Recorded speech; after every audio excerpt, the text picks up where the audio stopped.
projet.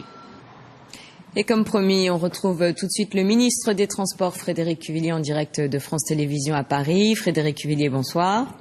Bonsoir.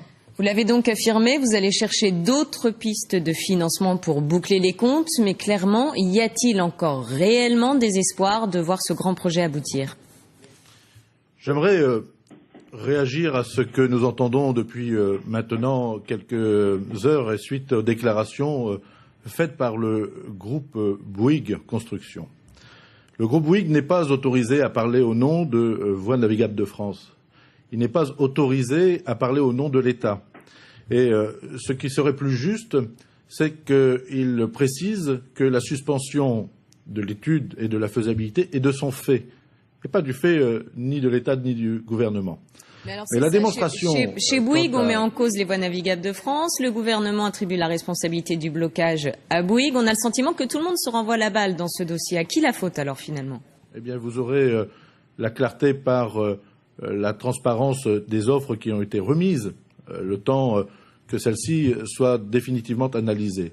Depuis que j'ai en charge cette responsabilité, d'une part, j'attire l'attention des collectivités extrêmement sollicitées et qui se sont mobilisées, qui se mobilisent pour assurer une clé de financement sur ce projet majeur.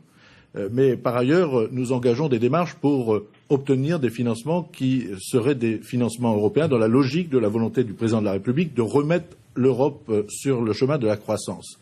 Mais pour qu'il y ait un partenariat public-privé qui a été voulu par ceux qui ont initié, monté ce dossier financièrement, encore faut-il qu'il y ait une réalité, une soutenabilité de l'offre privée. Mais pour vous, c'est faisable ces ou pas? Déclarations qui ne sont pas récentes, ces doutes de la part du groupe Bouygues qui ne sont pas non plus récents, puisque dès le mois de février, le même groupe exprimait des réserves sur la faisabilité. Alors j'aimerais qu'elles soient assumées, ces réserves, par eux-mêmes et qu'ils n'en portent pas la responsabilité sur d'autres qui, eux, se mobilisent pour trouver des solutions. Mais alors, selon vous, est-ce qu'on peut encore y croire à ce projet? Non seulement il est indispensable que tous les acteurs puissent travailler en confiance au montage financier de ce projet, qui est un projet majeur, mais aussi qu'ils puissent non pas fragilisés par des déclarations intempestives, mais qu'ils puissent créer un climat qui permette de porter les demandes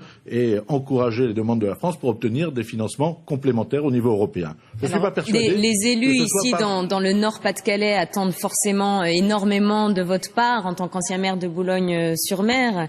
Alors vous, est-ce que vous pouvez les rassurer ce soir, ces élus? Puisque je n'ai pas attendu ces déclarations intempestives et malheureuse pour initier deux études, d'une part par l'Inspection générale des finances et d'autre part par le Conseil général de l'environnement et du développement durable, pour explorer des pistes de financement complémentaires. Merci. Et pour qu'il y ait un partenariat public-privé, il faut qu'il y ait plusieurs partenaires. Les partenaires privés se sont mobilisés, les collectivités, je les en salue les premières, l'État à leur côté. Mais encore faut-il qu'il y ait une crédibilité dans la réponse des partenaires privés. C'est ce que nous analysons. Mais permettez-moi de vous dire que si le groupe Bouygues s'est senti autorisé en d'autres temps de parler, de par peut-être une proximité qui s'expliquerait au nom de l'État, il n'en est plus de mise aujourd'hui. On vous a bien entendu. Merci Frédéric Cuvillier d'avoir accepté de répondre à ces questions.